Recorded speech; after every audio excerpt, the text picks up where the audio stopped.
Rehma ya Mwenyezi Mungu kwetu sisi ni pana sana. Namna Mwenyezi Mungu anavyotupenda sisi hasatan Waislamu,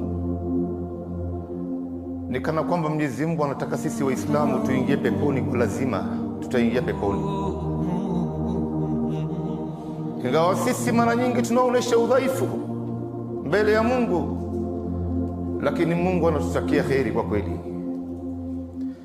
Na hii rehema ya Mungu, ndugu Muislamu, namna ilivyokuwa pana, Mwenyezi Mungu mwenyewe ameitaja ndani ya Qur'an, akasema wa rahmati wasi'at kulla shay.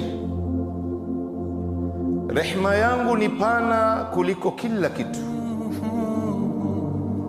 Na lao kama sio rehema ya Mungu, ndugu zangu, hakuna yeyote miongoni mwetu atakayeingia peponi.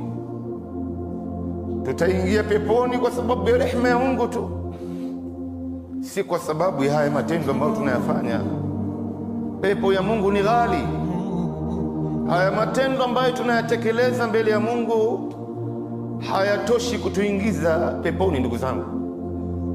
Ni rehema ya Mungu tu ndo ambayo tunatarajia sisi atatuhurumia, atatutia ndani ya rehema zake, na mwisho wake tutajikuta katika pepo ya Mungu. Na Mtume sallallahu alaihi wasallam ametueleza kwamba Mwenyezi Mungu Subhanahu wa Ta'ala ana rehema 100. Inna lillahi 100 rahma anzala minha rahmatan wahida baina aljinni walinsi walbahaim walhawam. Mwenyezi Mungu ameteremsha rehema moja hapa duniani, akaigawa hii rehema moja baina ya majini na binadamu na wanyama, walhawam, na wanyama na wadudu wenye kutambaa. Faminha yatarahamun, kutokana na rehema moja hii ndo hawa viumbe wanapata kuhurumiana. Wa minha yataatafun, na kutokana na rehema moja hii ndo hawa viumbe wanapata kuoneana upole.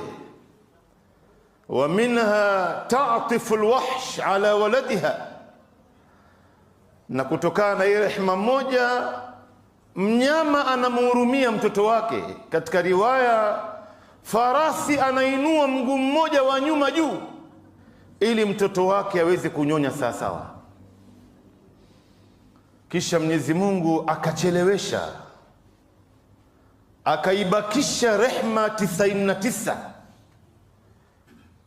kwake yeye. Hii rehema 99 ni gani hii? Yarhamu biha ibadahu yawm alqiyama, atawahurumia naye waja wake siku ya Kiyama. Ikiwa rehema moja ya duniani, ndugu zangu, ndo sisi leo tunaweza kusaidiana, tunaweza kuhurumiana, tunaweza kuoneana upole, tunaweza kuinuana. Hii rehema moja 99 mbele ya Mungu itakuwaje, ndugu zangu? Lakini namna rehema ya Mungu inavyofanya kazi juu yetu ni kama alivyotaja Ibrahim ibn al-Adham